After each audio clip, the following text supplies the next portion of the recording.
Haleluya. Shalom semua. Bertemu kita semula di saluran Rhapsody Reality. Saluran firman Tuhan setiap hari. Haleluya.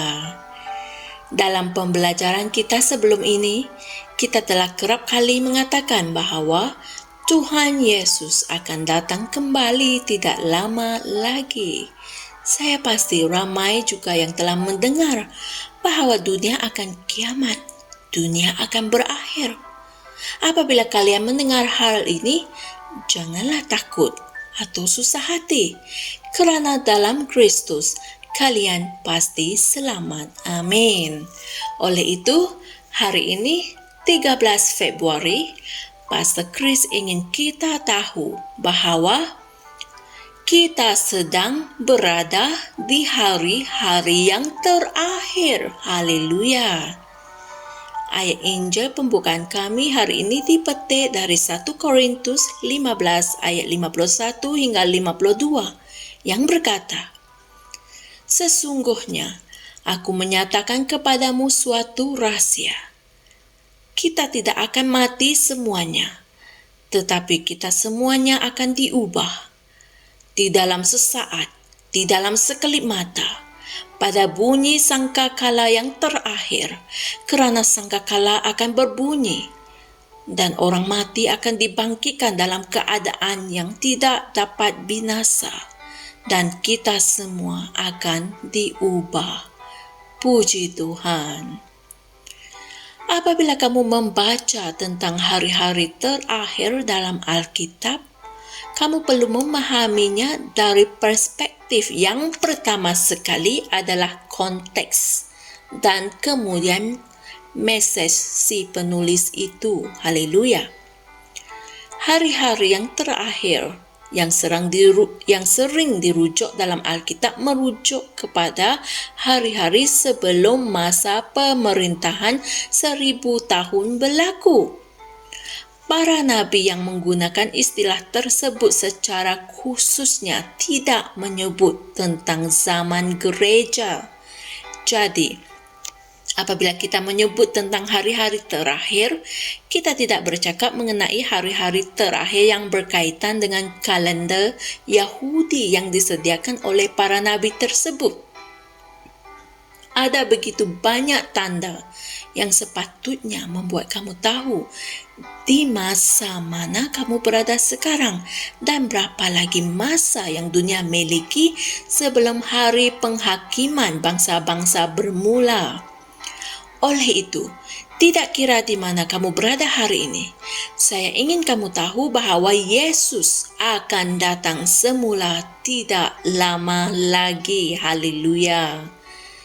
Ada orang yang mempercayainya dan menantikan kedatangannya.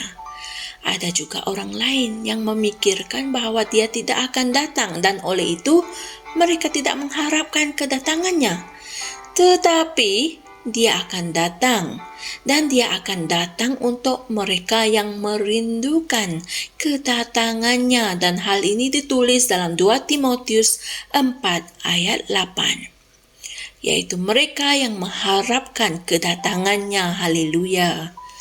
Alkitab mengatakan bahwa berbahagialah orang yang menantikan kedatangannya, seperti yang tertulis dalam Lukas 12 ayat 37. Dan mereka yang berkata, "Amin, datanglah Tuhan Yesus." Dan hal ini boleh didapati dalam Wahyu 22 ayat 20. Haleluya.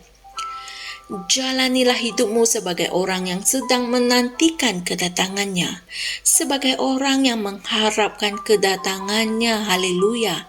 Ingatlah, sudah hampir 2000 tahun berlalu sejak dari hari dia melayang naik keluar dari dunia ini. Kata-kata para nabi mengenai kedatangannya, semuanya itu sedang digenapi di hadapan mata kita. Dan yang paling penting sekali, dia sendiri mengatakan bahwa, "Ya, aku datang segera." Dan hal ini boleh didapati dalam Wahyu 22 ayat 20. Haleluya. Dia datang untuk gerejanya Adakah kamu ahli gerejanya? Pada hari itu, ia tidak akan berlaku secara beransur-ansur. Tidak, ia akan berlaku dalam sesaat, dalam sekelip mata. Kita akan diangkat keluar dari dunia ini untuk bertemu dengan Tuhan di udara. Haleluya! Jangan menjadi leka, hiduplah di dalam Kristus, dalam kebenaran, dan teruskanlah hidup untuk Dia. Puji Tuhan. Saudara dan saudari semua, mari kita sama-sama berdoa. Ya Bapa, terima kasih atas berkat dan pelayanan Roh Kudus dalam hidupku, yang membimbing dan memastikan aku kekal berada di jalan kebenaran ketika aku menantikan kedatangan-Mu yang penuh kemuliaan. Malah sekarang, aku berdoa untuk orang yang belum menerima Injil, agar hati mereka disentuh oleh mesej penyelamatan Kristus yang penuh rahmat ini, dan mengalami kedamaian dan jaminan hasil daripada penerimaan Injil yang mulia ini. Dalam nama Yesus. Amin. Untuk renungan tambahan, sila kaji dan pelajari ayat-ayat Injil berikut, iaitu 2 Petrus 3 ayat 3 hingga 5, iaitu kitab terjemahan New Living Translation, dan 1 Tesalonika 4 ayat 16 hingga 18. Haleluya! Tuhan Yesus akan datang kembali. Amin. Untuk sebab inilah kami menyebarkan firman, kami berkongsikan firman, agar kalian tahu bahawa Tuhan sangat mengasihi kalian dan Tuhan ingin kalian diselamatkan sebelum Dia datang kembali, kerana sesungguhnya tiada jalan lain untuk penyelamatan selain Yesus Kristus. Amin. Alkitab mengatakan Yesuslah jalan, kebenaran dan hidup, dan tiada seorang pun yang dapat datang kepada Bapa kecuali melalui Yesus. Amin. Dan inilah kebenaran. Oleh itu, saudara dan saudari, sebarkanlah kebenaran ini. Download atau turunkan Injil ini atau buku kebaktian ini melalui link yang telah kami sediakan di ruangan bawah video ini, dan sebarkan, kongsikan kepada orang lain.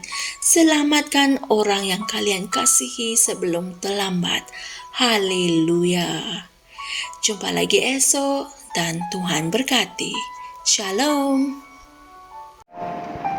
Kami percaya saudara-saudari semua telah diberkati dengan perkongsian firman dari Rhapsody Reality.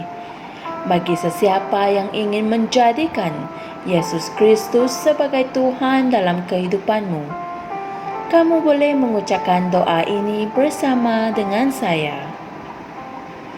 Ya Tuhan Allah, aku mempercayai Yesus Kristus, Anak Allah yang hidup dengan sepenuh hatiku. Aku percaya Dia telah mati untukku, dan Allah telah membangkitkan Dia dari kematian. Aku percaya Dia hidup hari ini. Aku mengaku dengan mulutku bahawa Yesus Kristus adalah Tuhan dalam hidupku mulai dari hari ini. Melalui Dia dan di dalam nama-Nya, aku mempunyai kehidupan yang kekal. Aku telah dilahirkan semula. Terima kasih Allah kerana menyelamatkan jiwaku. Aku sekarang adalah anak Allah. Haleluya. Tahniah, sekarang kamu telah menjadi anak Allah. Untuk apa-apa sebarang pertanyaan atau untuk mendapatkan lebih banyak maklumat mengenai bagaimana untuk bertumbuh sebagai seorang Kristian, Anda semua boleh hantar message di akaun Facebook kami atau email kami di tni.msia@gmail.com. Sekali lagi, tni.msia@gmail.com. Tuhan berkati Anda semua.